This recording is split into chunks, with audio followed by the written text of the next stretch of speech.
বিসমিল্লাহির রহমানির রহিম। সবাই কেমন আছেন? আলহামদুলিল্লাহ, সবার দয়ায় আমি ভালো আছি। আজকের মতো দুপুরে রান্নায় চলে আসছি। তো রান্না করব বেগুন, আলু, তেলাপিয়া মাছ। এই রান্নাটা আমার রাতে ছিল, কালকে রাতে রান্না করেছিলাম, সেটা ভিডিও করেছিলাম। এই তো মাছটা হালকা একটু ভেজে নিয়েছি। কালকের রান্নাটাই আজকে পোস্ট দিলাম। পরিমাণ মতো হলুদের গুঁড়া, মরিচের গুঁড়া, লবণ, আদা রসুন পেস্ট দিয়ে ভেজিটেবলটা দিয়ে দিলাম। আর আমি এটা খুবই হালকা ভাজবো, কারণ আমি কখনোই ভেজিটেবল অনেক বেশি কষাই না, তাহলে তরকারির কালার ডিসকালার হয়ে যায়, এতে আমার রান্নাটাই বাজে মনে হয়, পুরো রান্নাটাই বাতিল হয়ে যায় এরকম মনে হয়। কারণ সবজির কালার যত পারফেক্ট থাকবে, যেই সবজি সেটা খেতে টেস্ট হবে। ওই গলে যাবে, ঘোলা হয়ে যাবে ওই তরকারি আমি খেতে পছন্দ করি না, রান্না করতেও পছন্দ করি না। তো বেগুন আর মশলাটা মোটামুটি কষিয়ে নিলাম হালকা করে। এবার দিয়ে দিব পানি। এই তো পরিমাণ মতো পানি দিয়ে দিই।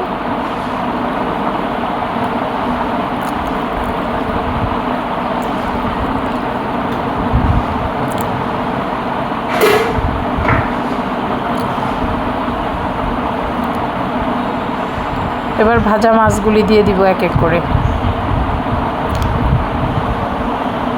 প্রতিদিনের রান্না তো, মাঝে মধ্যে রান্না করতে খুব কষ্ট হয়, ভালো লাগে না। এই তো বিলাতি ধনেপাতা আমার ভাবি কেটে দিচ্ছে। পিপাসা ভাবি আসছিল, ভাবি কেটে দিচ্ছে। আর এ পাতাটা দিলে আসলে তরকারির টেস্ট ডাবল হয়ে যাবে, সেটা আমরা সবাই জানি।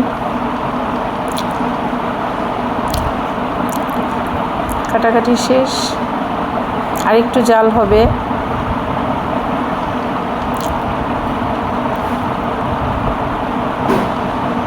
ভাজা মাছটা দিয়ে দিব এখন।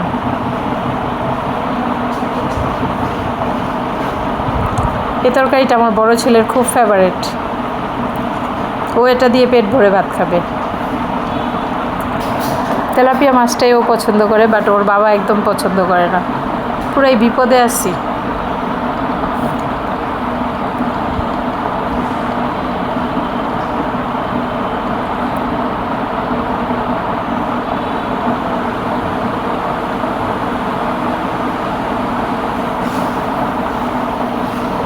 তো আরও কিছুক্ষণ ঢেকে রান্না করব।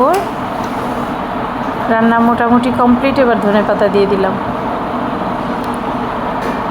নাইস কালার হয়েছে, দেখেন রান্নাটা কত দারুণ। পুরো ভিডিওটা দেখলে সবাই বুঝতে পারবেন কতটা চমৎকার ছিল রান্নাটা, খেতে খুবই টেস্ট ছিল। তো ভাবি কালকে রাতে আমার বাসায় আসছিল একটা কাজের জন্য, দুজনে একসাথে একটা কাজ করছি, অনেক কঠিন কাজগুলি। আর এখানে আমি ভাজা মাছের তেলটাও দিয়ে দিলাম। কঠিন কাজগুলি একা একা পারি না, বন্ধুবান্ধবকে ডেকে করি। তো তরকারির ফ্লেভারটা এত দারুণ ছিল, বলছি ভাবি প্লিজ একটু ভাত খেয়ে যাও, অনেক মজা হয়েছে। তো ভাবি আর আমি একসাথে বসে খাইছি, ভালো লাগছে। আমার অবশ্য ভালো লাগে প্রতিদিন প্রতি মুহূর্তে কেউ না কেউ আমার পাশে থাকলে, একা বোরিং লাগে। এই তো রান্না কমপ্লিট, নামিয়ে নিয়েছি। সবাই ভালো থাকবেন, সবার জন্য শুভকামনা। সবাই আমার ভিডিও দেখবেন, আমার পাশে থাকবেন, যেভাবে যেখান থেকে আমাকে সহযোগিতা করছেন, ভালোবাসা